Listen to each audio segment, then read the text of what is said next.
જય સ્વામિનારાયણ. સહજાનંદ વિદ્યાલયના video lecture શિક્ષણમાં આપ સર્વ વિદ્યાર્થી મિત્રોનું હાર્દિક સ્વાગત છે. ધોરણ 12 રસાયણ વિજ્ઞાન પ્રકરણ 11. આજના લેક્ચરમાં આપણે આલ્કોહોલના નિર્જળીકરણ માટેનો સેડઝેફનો નિયમ ભણીશું. તેમજ આલ્કોહોલના નિર્જળીકરણ દરમિયાન 1,2 હાઇડ્રેટ સ્થાનાંતરણ અને 1,2 મિથાઇલ સ્થાનાંતરણ કેવી રીતે થાય, એટલે કે કાર્બોકેટાઇનમાં પુનર્વિન્યાસ કેવી રીતે શક્ય છે એના વિશે ભણીશું. અહીં આપણે જોઈએ કે આલ્કોહોલનું નિર્જળીકરણ એ સેડઝેફ નિયમને અનુસરે છે. આ નિયમ મુજબ વધુ શાખા ધરાવતો આલ્કીને મુખ્ય નિપજ તરીકે મળે છે. બીજી રીતે આપણે કે જે ક્રિયાવિધિનો ત્રીજો તબક્કો જોયો કે જેને આપણે પ્રોટોન વિલોપન તબક્કો કહીએ છીએ, એ પ્રોટોન વિલોપન એવી રીતે થાય છે કે જેથી વધુ શાખા ધરાવતો આલ્કીન મુખ્ય નિપજ તરીકે મળે અને ઓછી શાખા ધરાવતો આલ્કીન એ ગૌણ નિપજ તરીકે મળે. કારણ કે વધુ શાખા ધરાવતો આલ્કીન છે એ હાઇપર કોન્જ્યુગેશનને કારણે વધુ સ્થાયી હોય છે. હવે આપણે એને એક ઉદાહરણ દ્વારા સમજીએ. બ્યુટેન 2-ઓલ એની સાંદ્ર સલ્ફ્યુરિક એસિડની હાજરીમાં 433 થી 443 કેલ્વિન તાપમાને પ્રક્રિયા કરવામાં આવે. પહેલા પ્રોટોનિક આલ્કોહોલ બને, પછી પાણીનો અણુ દૂર થાય એટલે OH સમૂહ ધરાવતો કાર્બન છે ત્યાં ધન વીજભાર ધરાવતો કાર્બન બને એટલે કે કાર્બોકેટાઇન બને.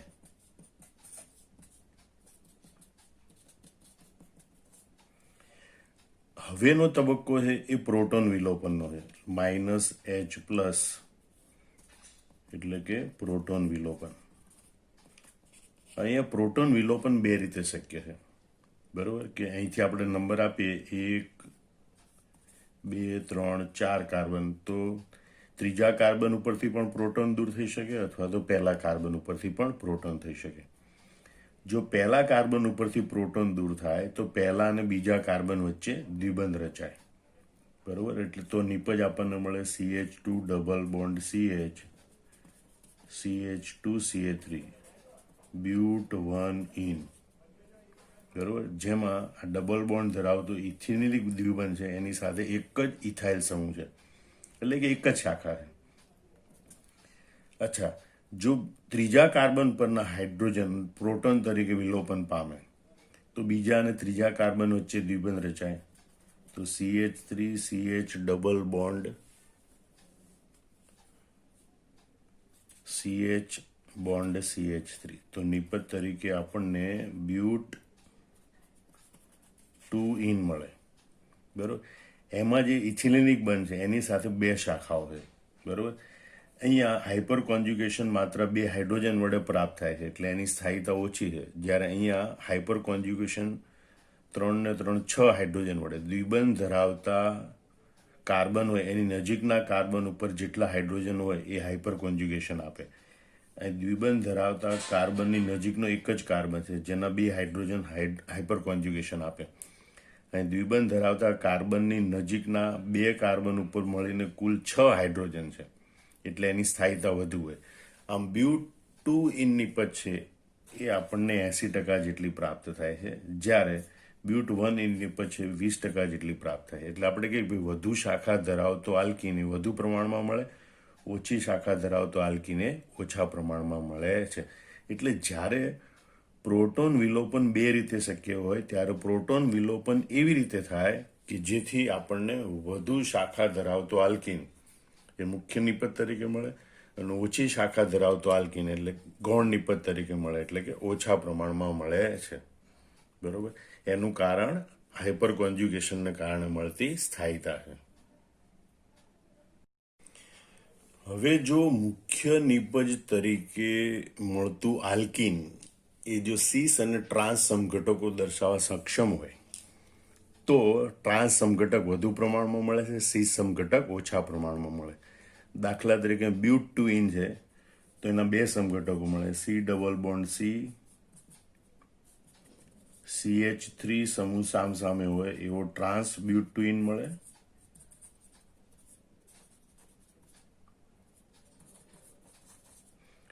અને C double bond C methyl સમૂહ એક જ તરફ હોય એવો સીસ બ્યુટ 2 મળે. એમાં ટ્રાન્સબ્યુટીન છે એનું પ્રમાણ વધારે હોય, સિસબ્યુટીનનું પ્રમાણ ઓછું હોય છે. અહીંયા યાદ રાખજો કે ટ્રાન્સબ્યુટીન છે 70% જેટલું મળે છે, સિસબ્યુટીન 80% પૈકી માત્ર 10% જેટલો જ મળે છે. તો આ રીતે આપણને આલ્કોહોલના નિર્જળીકરણથી પ્રાપ્ત થતી આલ્કિન નિપજોનું પ્રમાણ જોવા મળે છે. બીજું ઉદાહરણ આપણે જોઈએ.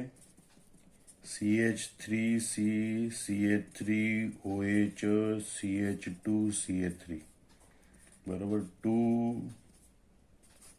મિથાઇલ બ્યુટેન 2 ઓર બરોબર. તો હવે અહીં આપણે જોઈએ કે સાંદ્ર H2SO4 ની હાજરીમાં આ પ્રક્રિયા કરવામાં આવે ઊંચા તાપમાને, તો પ્રથમ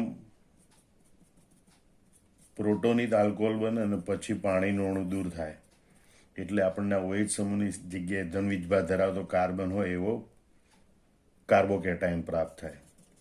CH3C, CH3 પ્લસ CH2CH3 બરોબર. અહીંયા પણ આપણે જોઈ શકીએ કે ભાઈ અહીંયા હવે પ્રોટોન વિલોપન એટલે કે H+ દૂર થવાની પ્રક્રિયા એ બે રીતે શક્ય છે. બરોબર.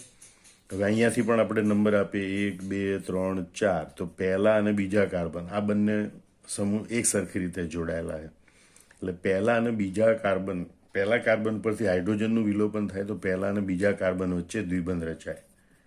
તો CH2 double bond C, CH3, CH2, CH3 બરોબર. એટલે 2 મિથાઇલ બ્યુટ 1 ઇન નિપજ મળે. બરોબર. જ્યારે ત્રીજા કાર્બન ઉપરથી હાઇડ્રોજન એટલે કે પ્રોટોન વિલોપન થાય, હાઇડ્રોજન દૂર થાય એટલે કે પ્રોટોન વિલોપન થાય તો બીજા અને ત્રીજા કાર્બન વચ્ચે દ્વિબંધ રચાય.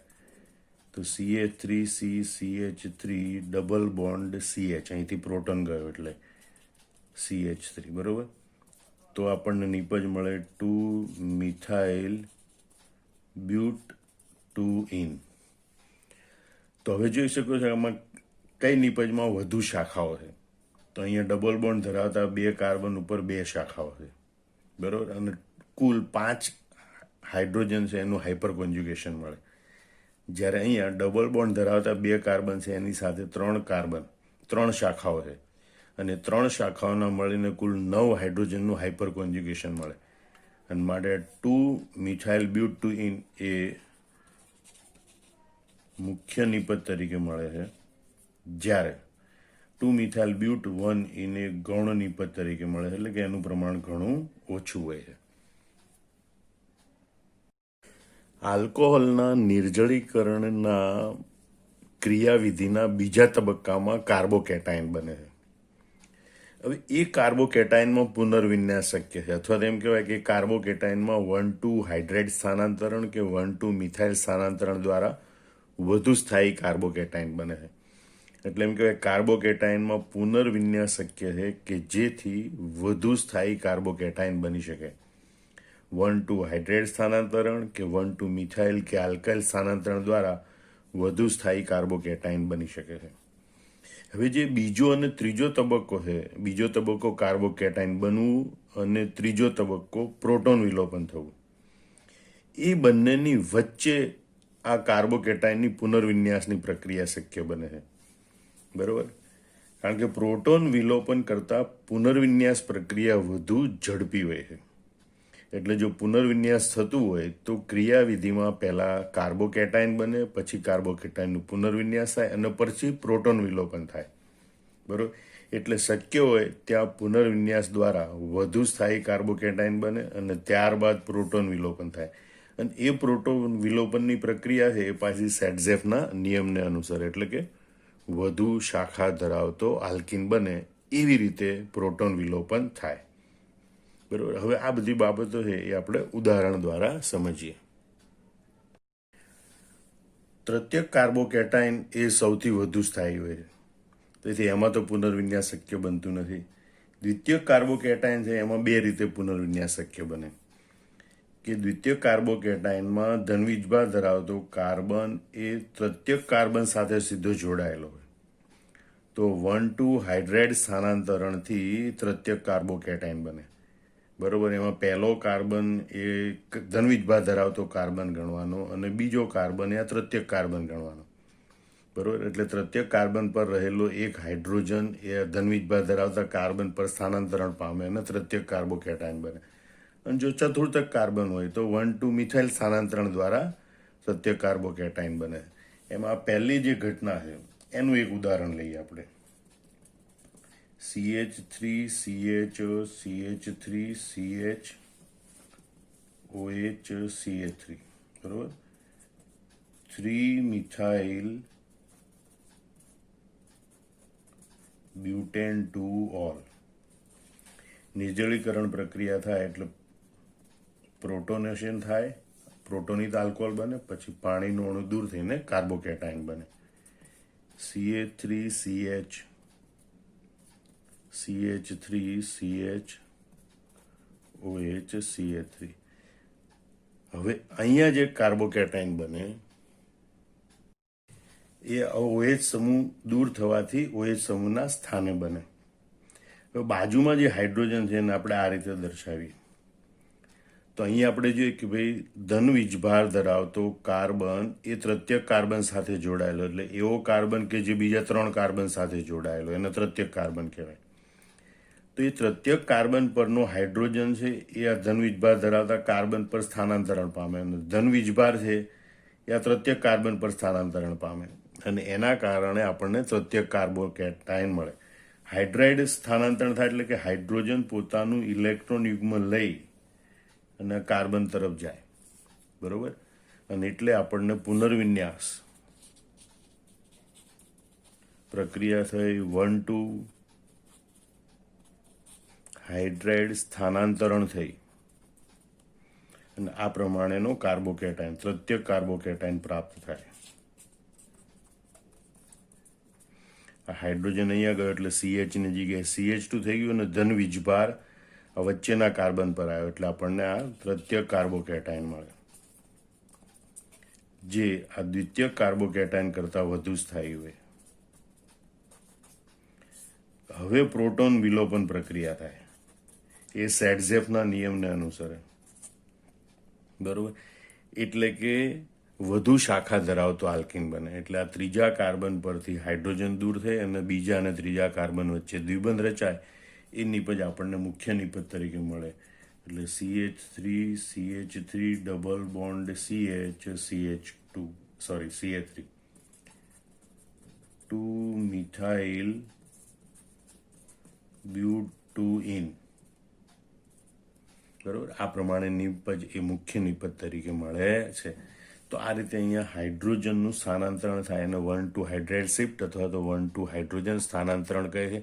એના કારણે દ્વિતીય કાર્બોકેટાઇન કરતાં વધુ સ્થાયી એવો તૃતીય કાર્બોકેટાઇન પ્રાપ્ત થાય છે અને એમાંથી પ્રોટોનનું વિલોપન એવી રીતે થાય કે જેથી આપણને વધુ શાખાયુક્ત આલ્કીન મળે છે.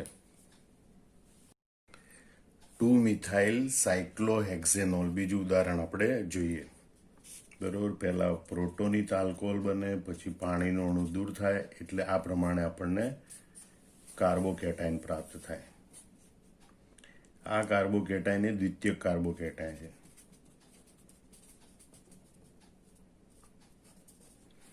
એમાં અહીંયા બાજુના આ જે મિથાઇલ સમૂહ છે ત્યાં એક હાઇડ્રોજન પણ આવેલું અને એટલે આ દ્વિતીયક કાર્બોકેટાઇન ધનવીજભાર ધરાવતો કાર્બન એ આ બાજુના તૃતીયક કાર્બન સાથે જોડાય. તૃતીયક કાર્બન પરથી એક હાઇડ્રોજનનું સ્થાનાંતરણ થાય. એ હાઇડ્રોજન આ દ્વિતીયક કાર્બન પર જાય અને ધન વીજભાર છે એ અહીંયા જોડાઈને તૃતીયક કાર્બોકેટાઇન બનાવે. એટલે 1,2 હાઇડ્રાઇડ શિફ્ટ થાય, એનું સ્થાનાંતરણ થાય, એના કારણે આપણને તૃતીયક કાર્બોકેટાઇન પ્રાપ્ત થાય. બરોબર. હવે અહીંયા કોઈ પણ એક તરફથી હાઇડ્રોજનનું વિસ્થાપન થઈ આપણને અંતિમ નિપજ પ્રાપ્ત થશે.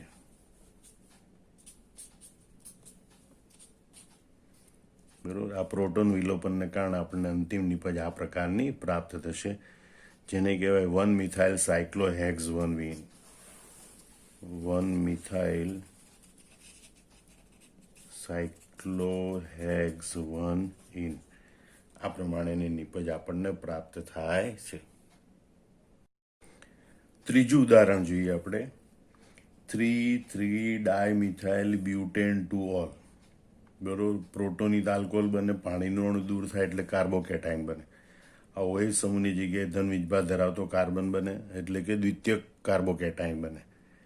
હવે દ્વિતીયક કાર્બોકેટાઇનની નજીકમાં રહેલો કાર્બન એ ચતુર્થક કાર્બન છે.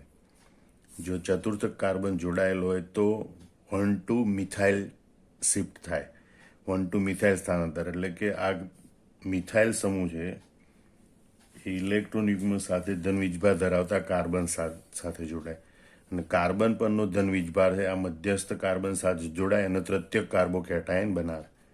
બરોબર, એને કહેવાય 1,2 મિથાઇલ શિફ્ટ અથવા 1,2 મિથાઇલ સ્થાનાંતરણ.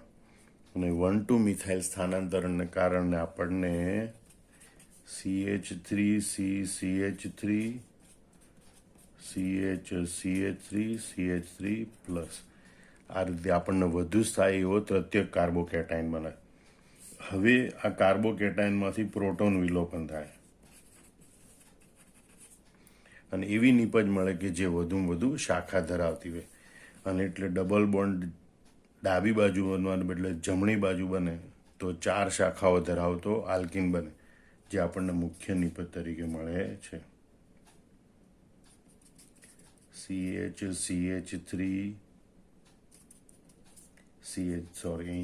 H નહીં આવે, આ પ્રોટોનનું દૂર થાય એટલે C કાર્બન સાથે 2 મિથાઇલ સમૂહ, આ કાર્બન સાથે 2 મિથાઇલ સમૂહ એટલે 2,3-ડાયમિથાઇલ બ્યુટેન 2,3-ડાયમિથાઇલ બ્યુટેન.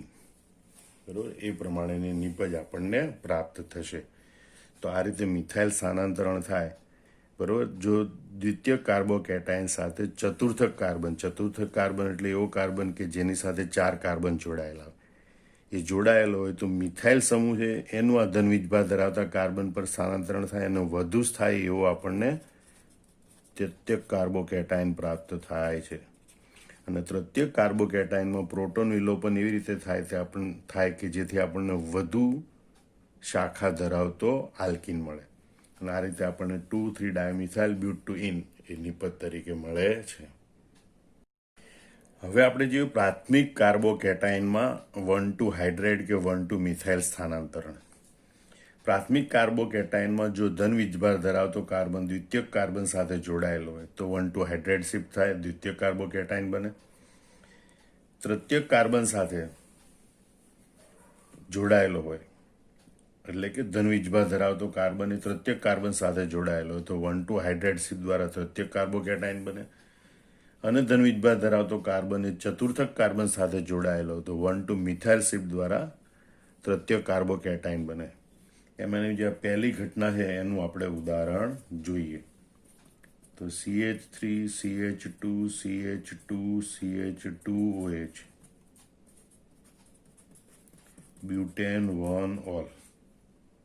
બરોબર, હવે જ્યારે આની સાંદ્ર સલ્ફ્યુરિક એસિડની હાજરીમાં ઊંચા તાપમાને પ્રક્રિયા કરવામાં પહેલા પ્રોટોનિત આલ્કોહોલ બને, પછી પાણીનો અણુ દૂર થાય બીજા તબક્કામાં અને એટલે આપણને કાર્બોકેટાઇન મળે CH3CH2 CH2 પ્લસ.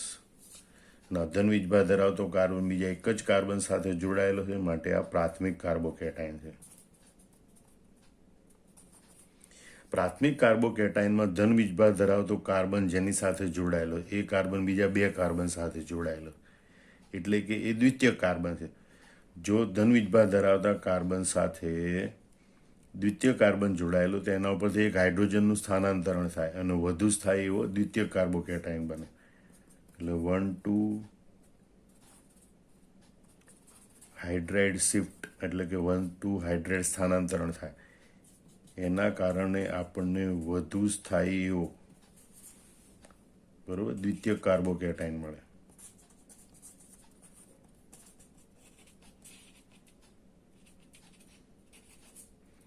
અને એમાંથી પ્રોટોન વિલોપન થાય એટલે સેટઝેફના નિયમ પ્રમાણે વધુ શાખા ધરાવતી નિપજ મળે. એટલે જો જમણી બાજુથી પ્રોટોનનું વિલોપન થાય તો બ્યુટ 1 ઇન મળે, ડાબી બાજુથી પ્રોટોનનું વિલોપન થાય અહીંયા તો બ્યુટ 2 ઇન મળે. અને બ્યુટ 2 ઇન છે એમાં બે શાખાઓ એટલે એ નિપજ આપણને વધુ પ્રમાણમાં મળે. CH3 CH double bond CH CH3 બ્યુટ 2 in, જે આપણને લગભગ 80% જેટલી નિપજ પ્રાપ્ત થાય છે. બરોબર. અને CH3 CH2 CH double bond CH2 બ્યુટ 1 ઈ જે આપણને 20% જેટલી પ્રાપ્ત થાય છે. બ્યુટ 1 ઇન. તો આ રીતે અહીંયા બ્યુટેન 1 ઓલ લઈએ કે બ્યુટેન 2 ઓલ લઈએ, જ્યારે એની પ્રક્રિયા કરીએ ત્યારે બંને પ્રક્રિયાઓમાં આપણને બ્યુટ 2 ઇન અને બ્યુટ 1 ઇન મળે. એમાં મુખ્ય નિપજ તરીકે આપણને બ્યુટ 2 ઇન મળે, જે આપણને 80% પ્રાપ્ત થાય છે. બીજું ઉદાહરણ દે, જો પ્રત્યેક કાર્બન સાથે આ ધન વીજભાર ધરાવતો કાર્બન જોડાયેલો તો 1,2 હાઇડ્રેટ દ્વારા પ્રત્યેક કાર્બોકેટાઇન બને. 2 મિથાઇલ પ્રોપેન 1 ઓલ, એમાં પહેલા પ્રોટોનિક આલ્કોહોલ બને, પછી પાણીનો અણુ દૂર થાય એટલે કાર્બોકેટાઇન બને. OH સમૂહ ધરાવતા કાર્બન પર ધન વીજભાર આવે એટલે અહીંયા પ્રાથમિક કાર્બોકેટાઇન બને. બરોબર. હવે અહીંયા પ્રાથમિક કાર્બોકેટાઇનમાં ધન વીજભાર ધરાવતો કાર્બન એ જે કાર્બન સાથે જોડાયેલો છે એ તૃતીયક કાર્બન છે. બરોબર. એ 3 કાર્બન સાથે જોડાયેલો, અને એટલે આ તૃતીયક કાર્બન ઉપર રહેલો હાઇડ્રોજન છે એ હાઇડ્રોજન સ્થાનાંતરણ પામે ધન વીજભાર ધરાવતા કાર્બન ઉપર, અને એના કારણે આપણને તૃતીયક કાર્બોકેટાઇન મળે, જેને આપણે કહીશું 1,2 હાઇડ્રેટ શિફ્ટ અથવા 1,2 હાઇડ્રેટ સ્થાનાંતરણ. હાઇડ્રોજન છે આ પહેલા કાર્બન ઉપર આવતો રહે અને મધ્યમાં રહેલા કાર્બન પર ધન વીજભાર આવે. CH3 C+, CH3 CH3, આ રીતે વધુ સ્થાયી એવો તૃતીયક કાર્બોકેટાઇન બને, અને એમાંથી પ્રોટોન વિલોપન થાય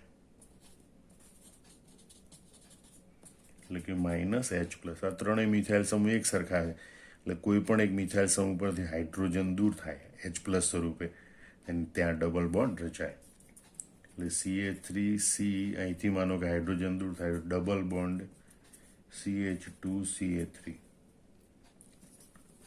2 મિથાઇલ પ્રોપ 1 ઇન એ નિપજ તરીકે મળે છે. એટલે 2 મિથાઇલ પ્રોપેન 1 ઓલ છે એમાં આ રીતે 1,2 હાઇડ્રેટ શિફ્ટ થાય એટલે વધુ સ્થાયી તૃતીયક કાર્બોકેટાઇન મળે, અને એના પ્રોટોન વિલોપનથી આપણને 2 મિથાઇલ પ્રોપ 1 ઇન એ મુખ્ય નિપજ તરીકે મળે છે.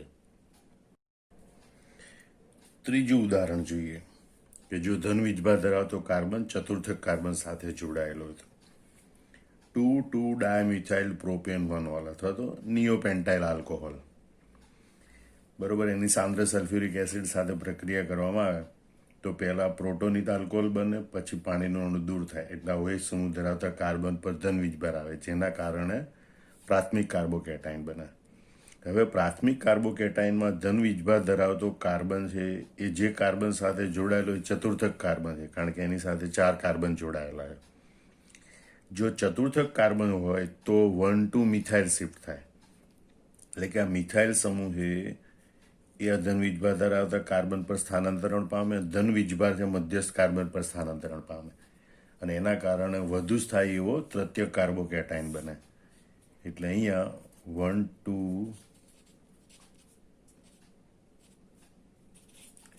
મિથાઇલ શિફ્ટ એટલે કે 1,2 મિથાઇલ સ્થાનાંતરણ થાય છે.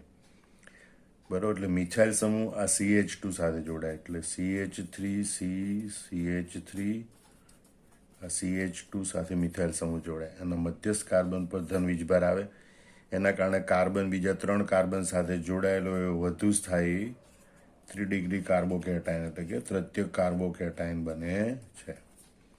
હવે આ તૃતીયક કાર્બોકેટાઇન છે એમાં પ્રોટોન વિલોપન થાય એટલે કે H+ દૂર થાય કોઈ પણ એક કાર્બન ઉપરથી. જો ડાબી બાજુના કાર્બન પરથી હાઇડ્રોજન દૂર થાય તો ઓછી 2 શાખા ધરાવતું આલ્કીન બને, અને જમણી બાજુના કાર્બન પર હાઇડ્રોજનનું વિલોપન થાય તો 3 શાખા ધરાવતો આલ્કીન બને. એટલે અહીંયા 3 શાખા એટલે કે વધુ શાખા ધરાવતો આલ્કીન સેટઝેફના નિયમ પ્રમાણે બને. એટલે CH3 ડબલ બોન્ડ CH3. આ રીતે 2 મિથાઇલ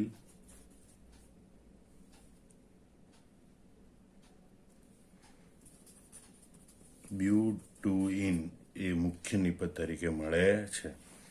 તો આમાં જુદા જુદા પ્રકારના સ્થાનાંતરણ જોઈએ, ખાસ કરીને નીટ, JEE, ગુજકેટ, એમાં આ પ્રકારના પ્રશ્નો પૂછાતા હોય છે MCQ તરીકે. મુખ્ય નિપજ કઈ મળે, 4 વિકલ્પ આપેલા હોય તો આ સ્થાનાંતરણનું ખાસ ધ્યાન રાખી. જ્યારે પણ કાર્બોકેટાઇન બનતો હોય ત્યારે કાર્બોકેટાઇનમાં અન્ય કોઈ ઘટના બને પહેલાં સ્થાનાંતરણની પ્રક્રિયા છે એનું વધુ સ્થાયી કાર્બોકેટાઇન બનતો હોય છે, અને એને ધ્યાનમાં રાખીને આગળની નિપજ આપણે વિચારવાની હોય છે.